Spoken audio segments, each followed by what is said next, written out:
Oke, selamat datang di Anyus Channel. Di video kali ini kami akan membahas manga Jujutsu Kaisen chapter 138. Sebuah chapter yang terfokus pada cerita tentang klan Zenin sekaligus memberikan penjelasan tentang apa yang sedang dilakukan oleh Yuji setelah insiden Shibuya berakhir, di mana lewat adegan Choso dan Yuji, sang autor sudah menjelaskan bahwa saat ini Yuji memilih untuk meninggalkan SMA Jujutsu sekaligus meninggalkan teman-temannya. Dan seperti biasa, sebelum masuk ke dalam pembahasan, jangan lupa untuk klik like, share, subscribe, serta tekan tanda loncengnya juga ya. Terima kasih.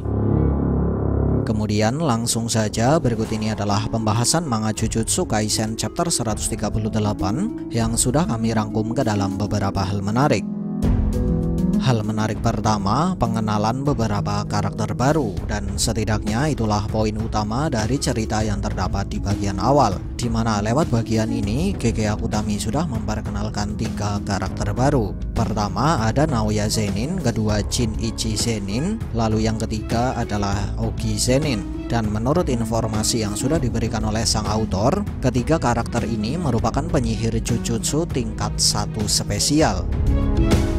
Lalu perlu diketahui bahwa tingkat 1 spesial merupakan tingkatan di atas tingkat 1 dan di bawah tingkat spesial. Ya, tingkatan mereka bertiga berada di atas Nanami dan masih di bawah Gojo Satoru. Hal menarik kedua, hubungan keluarga dari karakter baru serta gaya bertarung dari karakter baru, di mana menurut informasi yang sudah diberikan, Naoya Zenin adalah anak dari Naobito, sedangkan Ogi Zenin adalah adik dari Naobito. Lalu untuk Shinichi Zenin, sang autor belum memberikan penjelasan secara detail, tapi setidaknya bisa kita pastikan bahwa dia adalah kerabat dari Naobito, Naoya, dan juga Ogi.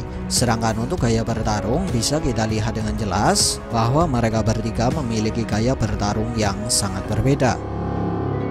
Pertama, Shinichi terkesan layaknya seorang penyihir Jujutsu yang memadukan teknik kutukan dengan teknik bela diri tangan kosong seperti layaknya Todo. Kedua, Ogi Zenin adalah seorang penyihir Jujutsu yang memadukan teknik kutukan dengan teknik bertarung dengan senjata seperti misalnya dengan pedang. Sedangkan untuk Naoya sendiri, sang autor belum memberikan petunjuk dengan jelas. Tapi bila kita melihat sifatnya, dia terkesan seperti layaknya seorang penyihir Jujutsu yang lebih mengandalkan teknik kutukan seperti Naobito dan penyihir Jujutsu pada umumnya. Tidak hanya itu, dari gambaran yang diberikan oleh sang autor, Naoya terkesan seperti orang yang licik dan tidak segan melakukan cara kotor agar dia bisa mencapai tujuan yang dia inginkan. Hal menarik ketiga, dengan cerita tentang klan Zenin yang diberikan di chapter ini, sang autor seolah sudah mengisyaratkan bahwa kedepannya beberapa klan besar di dunia Jujutsu akan memiliki peranan yang cukup penting dalam cerita utama. Ditambah lagi, di sini sudah dijelaskan bahwa terdapat semacam konflik politik di dalam klan Zenin. Ya, konflik yang diperlihatkan di chapter ini adalah konflik perebutan kekuasaan, di mana dengan menjadi pemimpin dari klan Zenin, maka orang tersebut akan memiliki semua aset dan kekayaan milik klan Zenin. Nah, karena hal inilah maka cukup masuk akal bila ada salah satu anggota dari klan besar sudah berkhianat untuk membantu pihak musuh agar dia bisa mencapai tujuan pribadinya. Dan jika ini memang benar, maka musuh utama dalam cerita Jujutsu Kaisen bukanlah kutukan yang overpower, melainkan penyihir Jujutsu yang sedang menjalankan suatu rencana dan bekerja sama dengan para pengkhianat demi mencapai suatu tujuan tertentu. Hal menarik keempat, Toji Fushiguro atau ayah Megumi sudah melakukan sebuah perjanjian tertulis dengan Naobito, di mana dengan perjanjian inilah Megumi yang sebelumnya sudah dianggap bukan bagian dari klan Zenin ditetapkan sebagai pewaris dari kekuasaan dan semua aset klan Zenin, hingga membuat Naoya atau anak dari Naobito terlihat kecewa dan ingin membunuh Megumi agar dia bisa menjadi pewaris dari klan Zenin menggantikan Naobito. Lalu karena Shinichi dan Ogi terkesan langsung menerima keputusan dari surat wasiat tersebut, bisa kita pastikan bahwa mereka berdua adalah karakter yang sangat menjunjung tinggi aturan-aturan klan Zenin. Hal menarik kelima, ada kemungkinan kalau klan Zenin memiliki suatu peranan dalam insiden yang terjadi pada Art Star Plasma Vessel, di mana hal ini sudah didukung dengan 2 fakta. Fakta pertama, dalam Artstar Plasma Vessel, Toji mengaku bahwa dia sudah keluar dari klan Zenin, dan karena suatu alasan dia harus bertarung melawan Gojo dan juga Geto, yang pada saat itu masih menjadi murid SMA Jujutsu. Fakta kedua, dalam surat wasiat yang ditinggalkan oleh Naobito, dia mengaku sudah melakukan sebuah perjanjian tertulis dengan Toji, dan perjanjian tersebut berhubungan dengan Gojo. Lalu karena Toji meninggal setelah bertarung dengan Gojo, maka bisa kita pastikan bahwa perjanjian Toji dan Naobito dilakukan sebelum Toji bertarung dengan Gojo. Dan ini berarti bahwa Naobito sudah mengetahui kalau pada saat itu Toji akan bertarung melawan Gojo.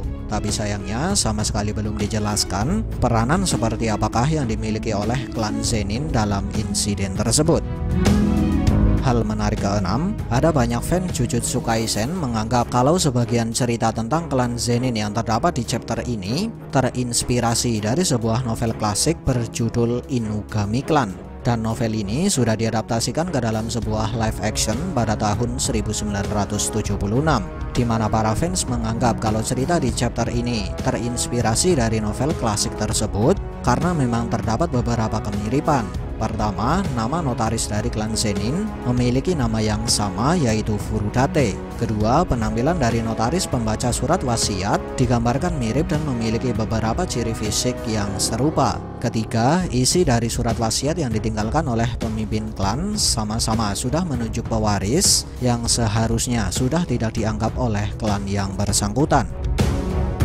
Hal menarik ketujuh, dalam sebuah flashback singkat, Yuji sempat mengingat perkataan Tsukumo Yuki, dan berikut ini adalah 4 poin menarik dari perkataan Yuki.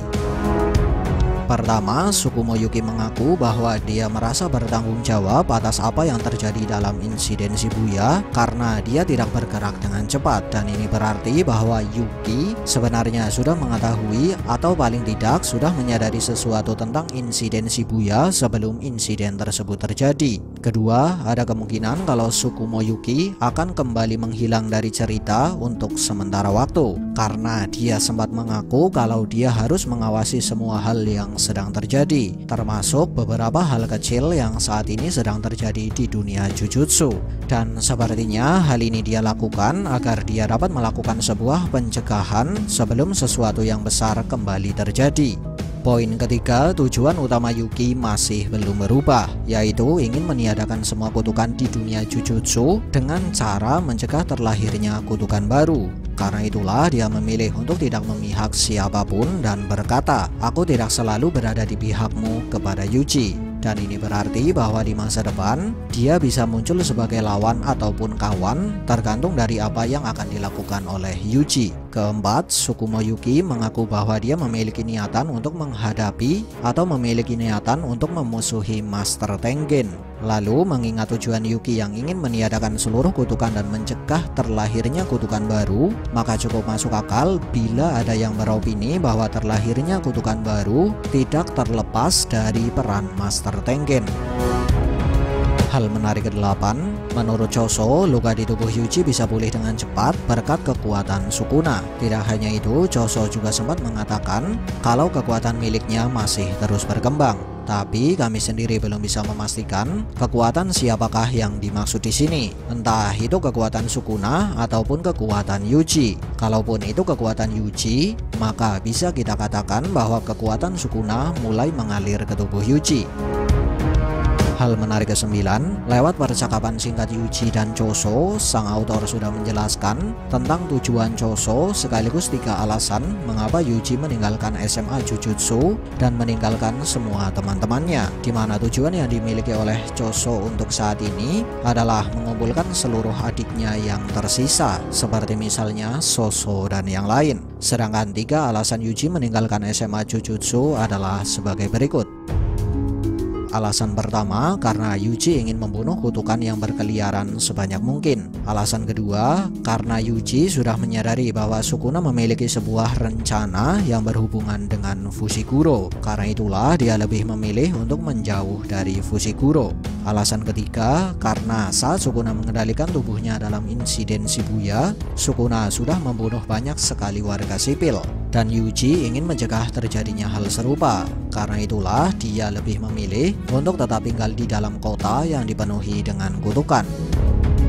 Hal menarik ke-10, di halaman terakhir sang autor menggambar wajah Yuji, Choso, Yuta, dan juga Naoya. Lalu dengan gambaran di halaman terakhir inilah, sang autor terkesan sudah menjanjikan sebuah pertarungan besar antara Yuji dan Choso melawan Yuta dan Naoya. Lalu seperti apakah jalannya pertarungan ini? Menarik untuk kita nantikan. Sekian dari kami, and see ya.